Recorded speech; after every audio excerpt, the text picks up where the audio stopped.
امام احمد بن حنبل رحمہ اللہ نے حضرت ابن عباس رضی اللہ سے روایت کیا ہے کہ حضرت ایوب علیہ السلام کی بیماری کے زمانے میں ایک بار شیطان ایک طبیب کی شکل میں ان کی بیوی کے پاس آیا۔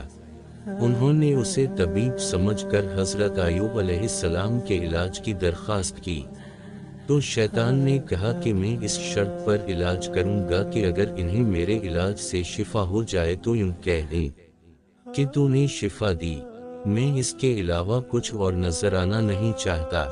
بیوی نے پورا واقعہ حضرت ایوب علیہ السلام سے بیان کیا۔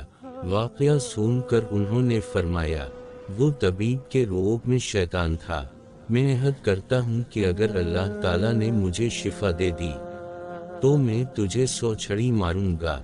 دراصل آپ کو اس بات سے سخت دکھ پہنچا تھا کہ ان کی بیماری کی بدولت شیطان کا حوصلہ اتنا بڑھ گیا تھا کہ وہ ان کی بیوی سے ایسے کلمات کہلوانا چاہتا تھا جو ظاہرہ شرک تھے۔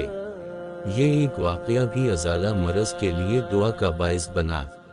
حضرت انس بن مالک رضی اللہ سے روایت ہے کہ حضور پاک علیہ السلام نے فرمایا کہ اللہ کے پیغمبر حضرت ایوب علیہ السلام 18 سال مصیبت آزمائش میں مبتلا رہے، پھر انہیں قریب والے دور والے سب چھوڑ گئے سوائے ان 2 شخصیات کے جو آپ کے خاص بھائی تھے۔